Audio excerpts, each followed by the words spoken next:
ஒரு சின்ன கிராமத்தில் ஒரு இளைஞன் தன்னோட மனைவியோடையும் மகளோடையும் ரொம்ப சந்தோஷமாக வாழ்ந்துட்டு வந்துட்டு இருந்தான். அவன் செய்கிற தொழிலில் அவனுக்கு அளவுக்கு அதிகமாகவே வருமானம் வந்தது. அதனால கொஞ்சம் ஆடம்பரமாக இருந்தான். தேவை இருக்கோ இல்லையோ அவன் ஆசைப்பட்ட உடனே ஒரு பொருளை வாங்கி வச்சிடுறது, அதிகமாக ஆடம்பர செலவுகள் பண்ணுறது அப்படின்னு சொல்லிட்டு ரொம்ப ஆடம்பரமாக வாழ்ந்துட்டு வந்துட்டு இருந்தான். இதே மாதிரியே கொஞ்ச நாள் அப்படியே கடந்து போச்சு. இவனுக்கான சோதனை காலமும் வந்தது. இவனோட மகளுக்கு ஒரு வினோதமான நோய் ஒன்று வந்தது. அவளோட உடம்பு முழுக்க கட்டிகள் பரவ ஆரம்பிச்சது. அதனால அவள் ரொம்ப அவஸ்தைப்பட்டான். இவனும் ரொம்ப வேதனைப்பட்டான்.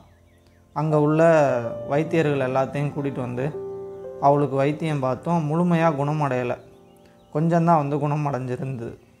இப்போ தன்னோட மகளை எப்படியாவது பழைய நிலையில் பார்த்துடணும் அப்படின்னு சொல்லிட்டு பக்கத்தில் நகரத்துக்கு போய் உயர்தர மருத்துவம் பார்த்துருவோம் அப்படின்னு சொல்லிட்டு நகரத்துக்கு கூட்டிகிட்டு போய் அங்கே உள்ள சிறந்த வைத்தியர்கள்லாம் பார்த்து வைத்தியம் பார்த்தான்.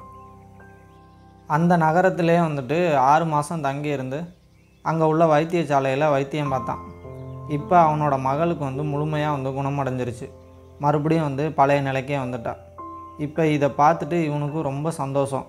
நம்ம எப்படியாவது நம்மளோட மகளை பழைய நிலைமையில் பார்த்துடணும் அப்படின்னு நினச்சோம். இப்போ அதே மாதிரியே நடந்துருச்சு அப்படின்னு சொல்லிட்டு இவனுக்கு ரொம்ப சந்தோஷம். அதே சமயம் இவன் மருத்துவம் பார்த்தான்ல, அதுக்காகவே இவனோட வீடு வாசல் சொத்து பத்து எல்லாத்தையுமே செலவு பண்ணான். இப்போ இவன் கையில் எதுவுமே இல்லை. இப்போ இவனோட மனைவியும் மகளையும் திரும்பவும் அவனோட கிராமத்துக்கு அழைச்சிட்டு போய் ஒரு குடிசை ஒன்று போட்டு அந்த குடிசையில் தங்கியிருந்தான். தன்னோட மனைவியும் மகளையும் காப்பாற்றணும் அப்படின்னா நம்ம வேலைக்கு போய் ஆகணும் அப்படின்ற ஒரு நிலை. இப்போ நம்ம ஏதாவது ஒரு கிடைச்ச வேலைக்கு நம்ம போவோம். அப்படின்னா தான் நம்மளோட மனைவியையும் மகளையும் காப்பாற்ற முடியும் அப்படின்னு சொல்லிட்டு கிடைச்ச வேலைக்கு போனான்.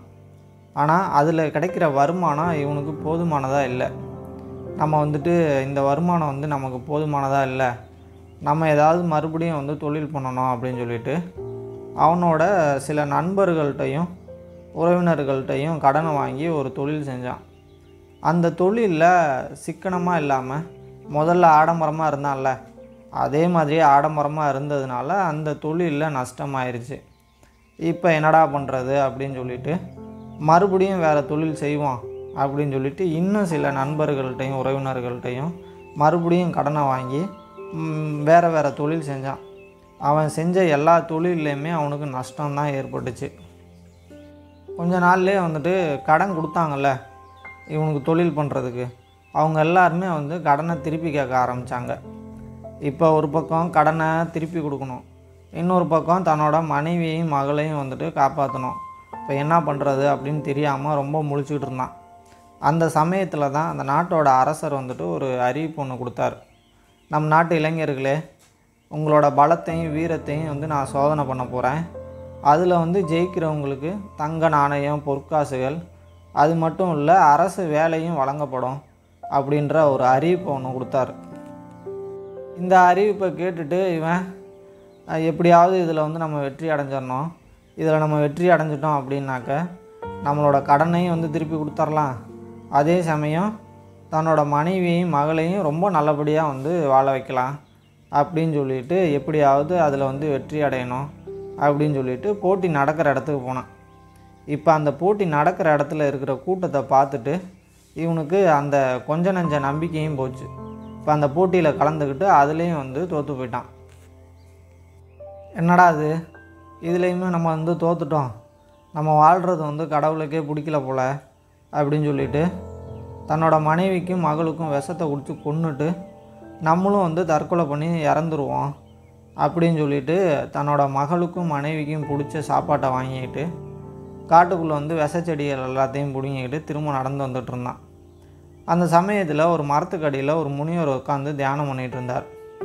அவரை பார்த்துட்டு அவர் முன்னாடி போய் நின்று, முனிவரே, இந்த காட்டுக்குள்ளே நான் நிறையா டைம் வந்திருக்கேன், உங்களை நான் பார்த்ததே இல்லையே அப்படின்னு சொல்லிட்டு அந்த முனிவர்கிட்ட பேச ஆரம்பித்தான். இப்போ அந்த முனிவர்கிட்ட பேசுனது இவனுக்குள்ளாரே இந்த முனிவர்கிட்ட ஏதோ ஒரு சக்தி இருக்குது அப்படின்னு சொல்லிட்டு நடந்த எல்லாத்தையுமே அந்த முனிவர்கிட்ட சொன்னான். இப்போ தற்கொலை பண்ணிக்க போகிறான்ல அதையும் வந்துட்டு அந்த முனிவர்கிட்ட சொன்னான். அதுக்கு அந்த முனிவர் இருந்துக்கிட்டு, மகனே, இன்பமும் துன்பமும் நிறைந்தது தான் வாழ்க்கை. இன்பம் வரப்போ எப்படி நம்ம ஏற்றுக்கிறோமோ அதே மாதிரி துன்பம் வரப்பையும் நம்ம ஏற்றுக்கணும். துன்பம் வரப்போ கடவுள் வந்து நம்மளை மன வலிமையை சோதிக்கிறதுக்காக நம்மளை சோதனை பண்ணுறாரு அப்படின்னு நினச்சிக்கிட்டு நம்ம செயல்படணும்.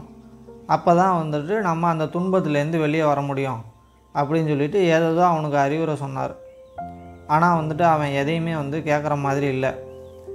இதை புரிஞ்சுக்கிட்ட இந்த முனிவர் இருந்துக்கிட்டு, இவனை இதே மாதிரியே விட்டாக்க அவனோட மனைவியையும் மகளையும் வந்து கொன்றுவான், அவனும் தற்கொலை பண்ணிக்குவான், இதை எப்படியாவது தடுக்கணும் அப்படின்னு சொல்லிட்டு அவர் கையில் இருந்த கொஞ்சம் பொற்காசுகளை அவன் கையில் கொடுத்து, இது வந்து எனக்கு தானமாக கொடுத்தது, இதை வச்சு ஒரு வாரத்துக்கு தேவையான பொருட்களை வாங்கி உன் மனைவிட்ட கொடுத்துட்டு நீ திரும்பவும் இங்கே வா, வாழ்கிறதுக்கு உண்டான ரகசியத்தை வந்து நான் உனக்கு சொல்கிறேன் அப்படின்னு சொல்லிட்டு சொன்னார் இந்த முனிவர். அவனும் வந்துட்டு அதை வாங்கிக்கிட்டு ஒரு வாரத்துக்கு தேவையான பொருட்கள் எல்லாம் வாங்கி அவனோட மனைவிட்ட கொடுத்துட்டு, நான் வந்து ஒரு முக்கியமான வேலையாக வந்து ஒரு முனிவரை பார்க்க போகிறேன், ஒரு வாரம் வந்துட்டு வரமாட்டேன், மகளை வந்து நல்லபடியாக பார்த்துக்க அப்படின்னு சொல்லிட்டு நேராக மறுபடியும் இந்த முனிவர்கிட்டே வந்தான். இப்போ இவனை கூட்டிக்கிட்டு அந்த முனிவர் இருந்துக்கிட்டு நேராக ஒரு மலை உச்சிக்கு போனார். அங்கே வந்துட்டு ஒரு பாலடைஞ்ச கோயில் ஒன்று இருந்தது. அந்த கோயில் வந்துட்டு குப்பைகளும் தூசிகளும் நிறைஞ்சு ரொம்ப அசுத்தமாக இருந்தது. இப்போ இந்த முனிவர் இருந்துக்கிட்டு, இந்த கோயிலில் வந்துட்டு நிறையா கரையான் புத்துகள்லாம் இருக்குது, அது இல்லாமல் ரொம்ப தூசியாக இருக்குது, அதனால பாம்புகள் பூச்சிகள்னு நிறையா இருக்குது, இதனாலேயே வந்துட்டு இங்கே வந்து மக்கள் யாரும் வரமாட்டேங்கிறாங்க, நீ வந்து ஒரு வாரம் தங்கி இருந்து இது எல்லாத்தையும் வந்து சுத்தம் பண்ணணும், சுத்தம் பண்ணிவிட்டு மறுபடியும் ஒரு வாரம் கழித்து நீ திரும்பவும் அங்கேயே வந்துடு அப்படின்னு சொன்னார் இந்த முனிவர். சொல்லிவிட்டு அங்கேருந்து கிளம்பி போயிட்டார். இவன் அன்றைய இரவு வந்து அந்த கோயிலில் வந்துட்டு ஒரு ஓரமாக தங்கி இருந்துட்டு அடுத்த நாள் காலையில் எழுந்து அவனோட வேலையை பார்க்க ஆரம்பித்தான். அந்த குப்பையில் எல்லாத்தையும் வந்து கூட்டி சுத்தம் பண்ணிவிட்டு அந்த கரையான் புத்துகள் இருக்குல்ல அது எல்லாத்தையும் உடச்செறிஞ்சான். உடச்செறிஞ்சிட்டு இதை வந்துட்டு சுத்தம் பண்ணுறதுக்கு ஒரு வாரம் நம்ம இருக்கணுமா, நம்ம தான் சுத்தம் பண்ணிட்டோமே, நம்ம வந்து கிளம்பிடலாம் அப்படின்னு சொல்லிட்டு நினச்சான். அப்போ தான் வந்துட்டு இந்த முனிவர் சொன்னதில் வந்துட்டு ஏதாவது ஒரு அர்த்தம் இருக்கும், நம்ம வந்து இந்த 7 நாளும் இருந்துட்டு போயிடுவோம் அப்படின்னு சொல்லிட்டு அன்னைக்கு ராத்திரி வந்துட்டு அங்கேயே வந்து தங்கினான். அடுத்த நாள் காலையில் எழுந்து பார்த்த இவனுக்கு ஒரே அதிர்ச்சியாக இருந்தது. அந்த கரையான்கள் வந்து அதே இடத்துல மறுபடியும் அந்த புத்தை கட்டியிருந்தது. இப்போ வந்துட்டு மறுபடியும் அந்த புத்துகளை வந்துட்டு உடைச்சிட்டு அந்த இடத்துல கரையான்கள் வராதபடி தண்ணி ஊற்றி நல்லா வந்துட்டு சுத்தம் பண்ணான். சுத்தம் பண்ணிவிட்டு எப்படியும் வந்துட்டு நாளைக்கு வராது அப்படின்னு சொல்லிட்டு 2வது நாள் ராத்திரியும் வந்துட்டு அங்கேயே தங்கினான். இப்போ 3வது நாள் எழுந்து பார்த்தா அந்த இடத்துல கரையான்கள் வந்துட்டு வரல. எப்படியும் வந்து இனிமேல் கரையான்கள் வராது அப்படின்னு சொல்லிட்டு இன்றைக்கி ஒரு நாள் மட்டும் தங்கி இருந்துட்டு நாளைக்கு வந்துட்டு நம்ம முனிவரை பார்க்க போயிடுவோம் அப்படின்னு சொல்லிட்டு 3வது நாள் ராத்திரியும் வந்துட்டு அங்கேயே தங்கினான். இப்போ 4வது நாள் எழுந்து நம்ம வந்து முனிவரை பார்க்க போவோம் அப்படின்னு சொல்லிட்டு கொஞ்சம் தூரம் போனான். கொஞ்சம் தூரம் போன இவனுக்கு மறுபடியும் வந்துட்டு அதிர்ச்சியாக இருந்தது. இப்போ இந்த கரையான்கள் இருக்குல்ல இது இருந்துக்கிட்டு அந்த இடத்த விட்டுட்டு வேறு இடத்துல புத்துகள் கட்டியிருந்தது. இதை பார்த்த இவனுக்கு பயங்கர கோவம். நேராக அந்த இடத்துக்கு போய் அந்த புத்துகள் எல்லாத்தையும் அடித்து உடச்சிட்டு அந்த கரையான்களை வந்துட்டு காலில் போட்டு மிதித்து நசுக்கியே கொன்னான். அதில் ஒரு சில கரையான்கள் வந்துட்டு அங்கனே வந்து இறந்து போச்சு. அவனோட கோவம் கொஞ்சம் கொஞ்சமாக அப்படியே தணிஞ்சுது. அவனோட கோவம் தனிய நம்ம ஏன் இந்த கரையான்கள் எல்லாத்தையும் வந்து சாகடித்தோம், இந்த கரையான்களுக்கும் நமக்கும் என்ன சம்மந்தம், இந்த கரையான்களோட வீட்டை வந்துட்டு நம்ம வந்துட்டு அடித்து உடைக்கிறது சரிதானா, ஒருத்தரோட இருப்பிடத்தை வந்து அழிக்கிறது பாவம் இல்லையா, இந்த பாவத்தை நம்ம எப்படி வந்துட்டு செஞ்சோம் அப்படின்னு சொல்லிட்டு ரொம்ப வருத்தப்பட்டான். நாம் வந்துட்டு எவ்வளோ பெரிய பாவத்தை செஞ்சுருக்கோம், இந்த முனிவர் வந்துட்டு நமக்கு வாழ்கிறதுக்கு உண்டான ரகசியத்தை சொல்லலைன்னாலும் பரவாயில்ல, நாம் வந்து இந்த காரியத்தை இனிமேல் செய்யக்கூடாது அப்படின்னு சொல்லிட்டு 4வது நாள் ராத்திரியும் அங்கேயே தங்கினான். இப்போ அடுத்த நாள் 5வது நாள் வந்துட்டு அந்த கரையான்கள் வந்து புத்தை கட்டுதில்ல அதை வந்து பார்த்து ரசித்தான். 5வது நாளும் கடந்தது. 6வது நாள் வந்துட்டு அந்த கரையான்களுக்கு வந்துட்டு உதவி செய்ய ஆரம்பித்தான். அந்த புத்தை கட்டுறதுக்கு வந்து தேவையான உதவிகளை வந்துட்டு அந்த கரையான்களுக்கு வந்து செஞ்சான். இப்போ 6வது நாளும் கடந்து 7வது நாள் வந்துட்டு நம்ம முனிவரை பார்க்க போவோம் அப்படின்னு சொல்லிட்டு நேராக அந்த முனிவர்கிட்ட போயிட்டு, முனிவரே, நான் வந்து உங்களோட வாக்கை வந்து காப்பாற்ற முடியல. மற்றவங்க இருப்பிடத்தை வந்துட்டு அழிக்கிறதுங்கிறது எவ்வளோ பெரிய பாவம். அந்த பாவத்தை வந்து நான் செய்ய மாட்டேன். நீங்கள் வாழ்கிறதுக்கு உண்டான ரகசியத்தை வந்துட்டு சொல்லலைனாலும் பரவாயில்ல, நான் கிளம்புறேன் அப்படின்னு சொல்லிட்டு கிளம்புனான். அப்போ தான் அந்த முனிவர் இருந்துக்கிட்டு, வாழ்கிறதுக்கு உண்டான ரகசியத்தை வந்து அந்த கரையான்களே சொல்லிருச்சு, அது உனக்கு புரியலையா அப்படின்னு சொல்லிட்டு கேட்டார். இவனுக்கு எதுவுமே புரியல. இப்போ தான் அந்த முனிவர் வந்துக்கிட்டு, அந்த கரையான்களோட புத்தை நீ எத்தனை முறை உடைச்சாலும் மறுபடியும் வந்துட்டு அத்தனை முறையும் வந்துட்டு அது திரும்பவும் வந்துட்டு அதை விட பலமாக அதோட இருப்பிடத்தை வந்து அமைக்கும். அந்த கரையான்கள் வந்துட்டு நம்மளால் முடியாது அப்படின்னு சொல்லிட்டு தற்கொலை பண்ணிக்கணும் அப்படின்ற முடிவெல்லாம் எடுக்காது. தன்னம்பிக்கையோடும் விடாமுயற்சியோடையும் மறுபடியும் வந்துட்டு அதோட இருப்பிடத்தை வந்துட்டு பலமாக வந்துட்டு அமைச்சிக்கிட்டு தான் இருக்கும். அதே மாதிரி தான் தன்னம்பிக்கையோடையும் விடாமுயற்சியோடையும் உன்னோட வாழ்க்கையில் நீ போராடின அப்படின்னா உன்னாலேயும் வந்துட்டு எல்லாத்தையுமே சாதிக்க முடியும். இதுதான் வாழ்கிறதுக்கு உண்டான பெரிய ரகசியம் அப்படின்னு சொல்லிட்டு சொன்னார் அந்த முனிவர். இப்போ தான் அவனுக்கு புரிஞ்சுது, நாம் தற்கொலை பண்ணிக்கணும் அப்படின்ற எடுத்த முடிவு வந்துட்டு எவ்வளோ பெரிய தவறு.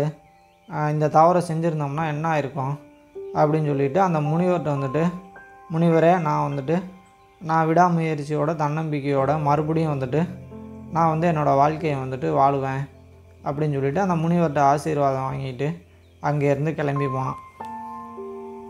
இந்த கதையிலேருந்து நம்ம தெரிஞ்சுக்க வேண்டிய முதல் விஷயம், நமக்கு அளவுக்கு அதிகமாக வருமானம் இருக்குது, இல்லை வந்துட்டு நமக்கு தேவைக்கு அதிகமாக கொஞ்சம் பணம் இருக்குது அப்படின்ற காரணத்துக்காக நம்ம வந்து ஆடம்பர செலவுகள் பண்ணுறது, தேவை இருக்கோ இல்லையோ ஆசைப்பட்ட உடனே ஒரு பொருளை வந்து வாங்கி வச்சுக்கிறது, அந்த மாதிரி வந்துட்டு எதுவுமே பண்ணக்கூடாது.